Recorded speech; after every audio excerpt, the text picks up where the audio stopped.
muna tayo.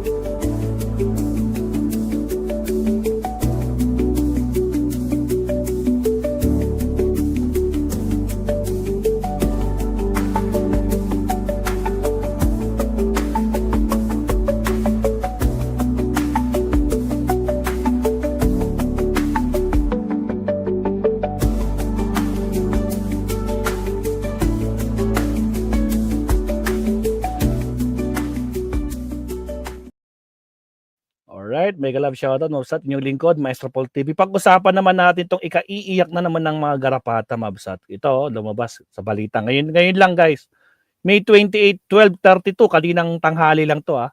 So anong oras na? 4:19. Kaninang tanghali lang to, Mabsat. So technically speaking, parang 4 hours ago. ICC judge, mga kakabsat. Naku po. ICC judge, reject Duterte's team disqualification bid. Naku po, buminggo na naman. Mga kakabsat, buminggo na naman. Anyari? Oh, ano yan? Rineject yung, oh God, di ba pinapa-disqualify, mga kabsat? Itong dalawang judge na to. Walang magagawa. Kaso, kumikita yung kanilang lawyer, ilan? 150 million. Di ba, Trunks? Agoy!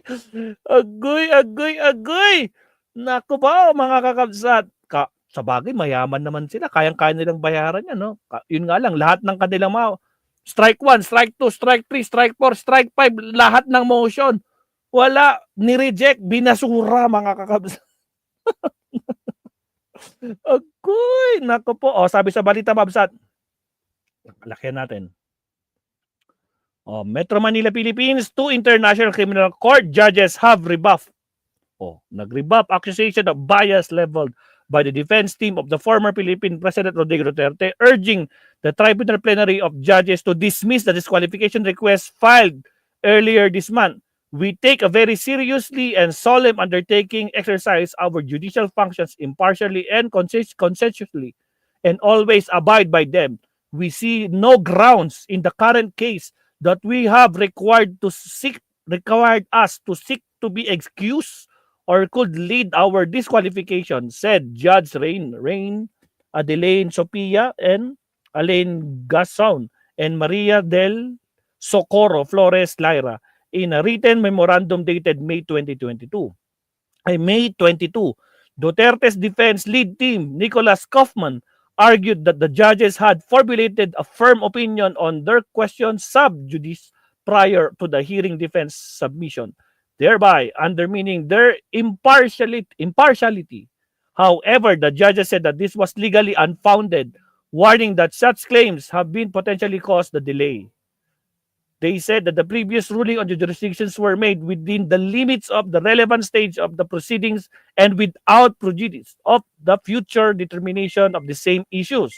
They said that the new jurisdiction arguments raised concerning the Philippines' withdrawal from the Rome Statute were neither before nor considered by the chamber at that time, reaffirming the ICC standards that the judges cited or core principle judicial impartial and disqualification of the judges is not a step to the undertaken lightly, and high threshold must be satisfied in order to rebut the presumptions of impartiality which attach to judicial office. The judges urged the plenary to reject the request. There are no grounds to doubt the impartiality in the current case, and none of the criteria established under Article 41 of the Rome Statute are met. Nako po, mga kakabsat. Nako po. Ang sakit naman nito. Di ba, Mabsat? Ito, mayroong paliwanag dito si attorney, Mabsat, ha? Mag-source tayo ng may alam sa batas, to, at least para mas malinaw. Punta natin si Attorney Recto saglit. Attorney Recto? Attorney Recto. Ito. Tinapik lang niya to kanina nakita ko din. Attorney Enzo Recto. Ito. 2 hours ago. Okay, bilisan natin. Wait lang, bilisan natin. Hindi pa pala pwedeng bilisan. Tanggalin muna natin. Okay. Times 5. 1.5 para mas mabilis. Okay, here we go. Kakampi sa katotohanan at kabutihan. Pasok! Attorney, pasok! Enzo Recto, kalaban ang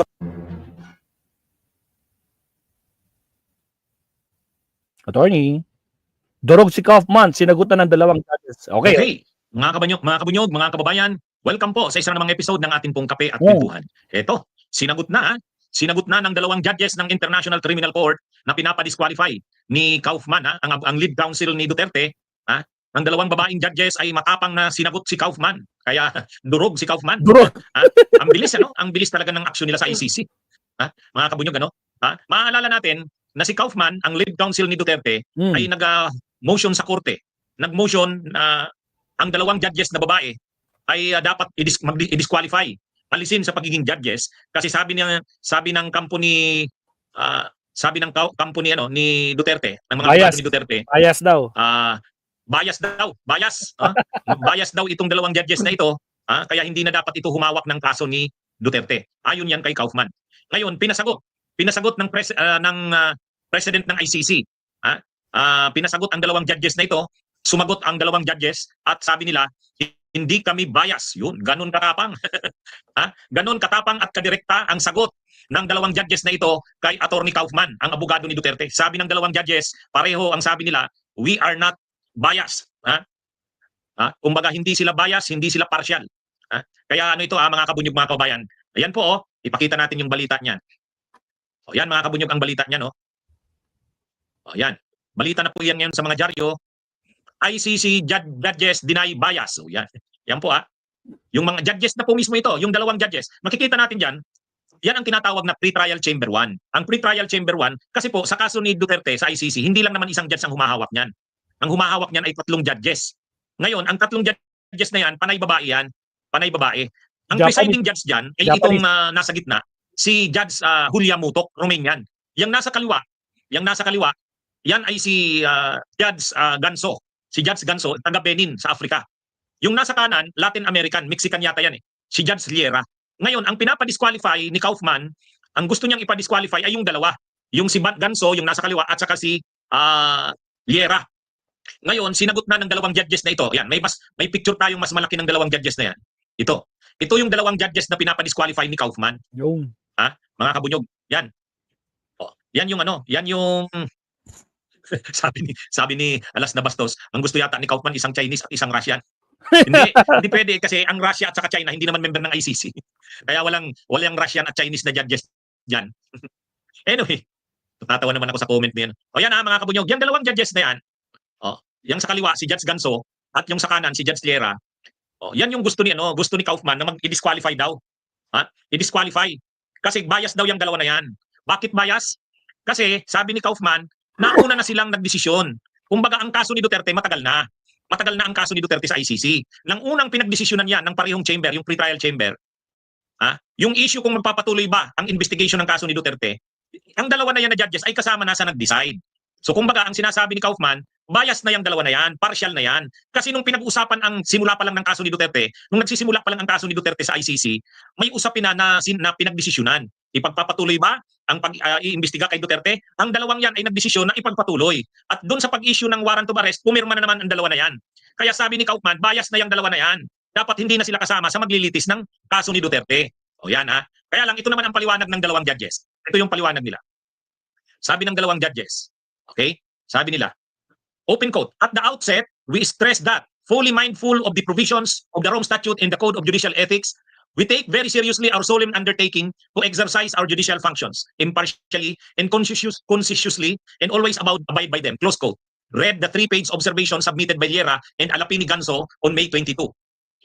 Open quote. We see no grounds in the current case that would have required us to seek to be excused or that could lead to our disqualification. Close quote. They added. O yan Yan po ang nag-submit ang dalawang judges ng kanilang sagot kay Kaufman. 3 pages ang sagot nila. At sa 3 pages na sagot nila, mga kabunyog, sinabi ni Judge Liera at ni Judge Alapini Ganso na wala silang nakikitang rason para sila ay i-disqualify o kaya sila ay i-excuse ang sarili. Live ito, kabunyog, Sally Hodilla. Live po ito. Kaya ngayon, kumbaga ang ginagawa talaga kasi ni Kaufman, ginugulo ang ICC. Lahat ng pwedeng gawin, ginagawa. Oh, yan na. Makikita mo naman na, talagang umaasa siya na yung mga ginagawang ganyan ay uubra. Kaya lang, hindi naman Siyempre, attorney, kailangan kumilos-kilos siya. Malaki-laki yung binabayad sa kanya, di ba? Tragis, 150 million a month? Agoy! madaling sindakin yung mga ICC judges na yun. Pero sa totoo, ang magdidesisyon kung i-disqualify talaga yung dalawa na yan ay yung plenary of judges, yung office of the presidency. Ang head na judge ng office of the presidency ay isang Japanese na judge. Diniscuss ko na yan sa isang live ko. So sa ngayon, wala pang desisyon kung madi-disqualify nga itong May mga kabsat, 1,000 plus na pala yung viewers natin, 1,059. Sa mga hindi pa nagla-like and subscribe dyan, like and subscribe tayo mga kabsat. Baka naman. Baka naman. Alright, sige tuloy. Attorney, pasok. dalawang ito, actually, pinasagot lang sila ng president. Kaya sumagot naman yung dalawa. At sa sagot ng dalawang ito, sinasabi nila na hindi sila bias. Hindi sila bias, no? Kumbaga, para sa kanila, talagang pinuprotektahan nila ang kanilang integrity at alam nila ang kanilang sinumpaan bilang mga judges ng ICC at papanatiliin nila ang pagiging impartial, hindi bias. Kaya ayon dito sa dalawang judges, hindi nila nakikita na dapat silang mag-excuse ng sarili nila o kaya na sila ay dapat i-disqualify ayon sa dalawang judges na ito. Mga kabunyog, mga kababayan. Kaya hihintayin natin, Jerry Silpono, live po ito.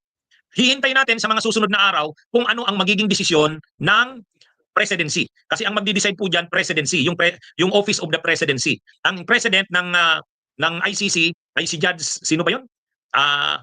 Yung babaeng judge. Pasensya na, ang hirap tandaan ng mga sabi ni J5 Channel, nabasa ko sa vlog ng DDS na disqualify na ang 4 na ICC judges. Hindi po 4 ang judges diyan. Fake news 3 na naman ang sila. judges diyan sa pre-trial chamber 1. Oh, 'di ba may picture na akong ipinakita niyan? Ayan yan yung picture ng judges dyan sa ICC. 3 yan po. Yan yung pre-trial chamber 1. Yung sa gitna, yan yung presiding, si Judge Sulyamoto, hindi naman pinapa-disqualify ni Kaufman yan. Yung dalawa lang. Yung nasa kaliwa, si Judge Alapini Ganso, saka yung nasa kanan, si Judge Sierra. Kaya lang, ang magdidesisyon, kung yan nga ba ay madi-disqualify, ang magdidesisyon po niyan na yung Japanese na judge. Ang magdidesisyon niyan, yung Japanese na judge, kasi siya yung president ng ICC. Sino nga ba yung Japanese na judge? Pasensya na at sa dami ng mga dinidiscuss natin dito, ang hirap na minsan tandaan. Ang hirap na minsan tandaan. Pero yung president ng ICC, yung president ng ICC ay yan ang magde-decide yan. Kumbaga ang ginawa Sabi ni Kamsa Trangso, Maestro Paul, minsan naiisip ko, di kaya kakampi natin si Kaufman. Kasi lahat, rejected lahat, mukhang lalo niyang dinidiin si Digong. Kaya nga, wala man lang lumulusot kahit isa. Di ba? My goodness. Shout guys, sa mga hindi pa punta like, subscribe. Shout out sa ating 300 plus na likers, mga absat. Sa mga hindi pa nagla-like, like and subscribe tayo. Salamat sa 310 na likers. Thank you. Okay, tuloy. dito, hiningan lang muna ng ano ang masasabi nitong dalawang judges. At yan yung sagot ng dalawang judges. Ang sagot ng dalawang judges ay hindi sila dapat i-disqualify kasi hindi sila. O yun, tama si Rosana Narumi. Salamat, kabunyog Rosana Narumi. Si Akani Tomoko, yun. Japanese na judge yun. Tomoko. Pero hindi lang naman siya solo. Plenary of judges. Grupo ng mga judges ang magdi-decide. Alam nyo, napaka-fair at hindi bias ng ICC. Kasi hindi naman solo lang ang magdi-decide. Halimbawa, sa kaso ni Duterte, ang magliliti sa kanya yung pre-trial chamber, 3 judges. 3 judges. Tapos gustong ipa-disqualify ni Kaufman, yung 2 judges, ang magdi-decide na naman, hindi naman isa lang na judge. Plenary of judges, yung presidency.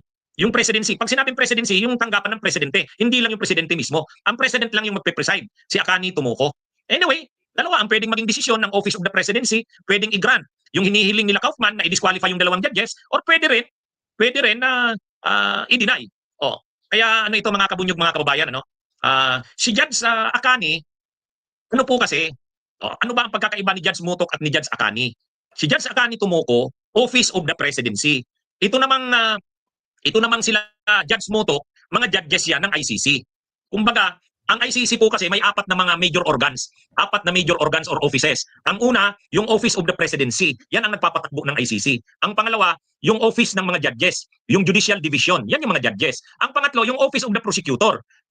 Office of the Prosecutor. Ang pangapat, yung Office of the Registry. Ang registry, Yan yung nagpa-process ng mga evidence, ng mga testigo, diyan sinasubmit yung mga ebidensya sa registry. Parang clerk of court itong registry. Pero ang nagpapatakbo ng ICC ay itong presidency. Ang mga judges naman, ang tawag diyan judicial division. Ang prosecutor, isa na namang opisina yan. 4 yan. Ngayon, kung kini-question na ipa-disqualify ay yung judges. Kaya ang magdi-decide diyan yung presidency. O, ganyan po ang struktura ng ICC para mas maintindihan natin. Ha? O, ayan ang alam nyo, ang ICC mismo, hindi naman isang nationality lang ang judge dyan. Tingnan nyo yung naglilitis kay Duterte, pre-trial chamber 1. 3 judges. Ang presiding judge ay Romanian.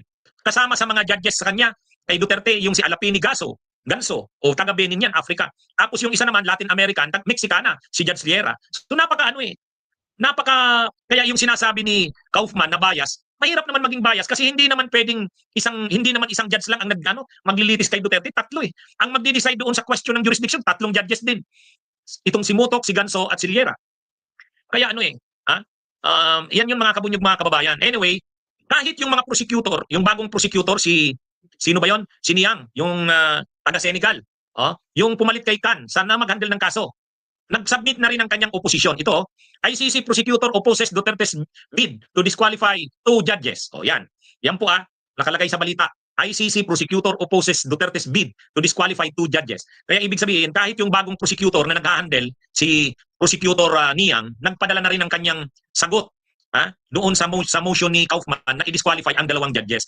Ino-oppose din ng prosecution yung gustong mangyari ni Kaufman na i-disqualify yung 2 judges. Actually, parang ganun ang nangyayari dito. Nagmamagaling na nga lang si Kaufman. Parang lahat ginagawa ni Kaufman. Annalyn Sereno, tama yung observation. Kaya lang masyado nang napapatagal. Dapat pabilisin na yung kaso na yan para matapos na. Ay ang problema, panay dilatory ang taktika ni Kaufman.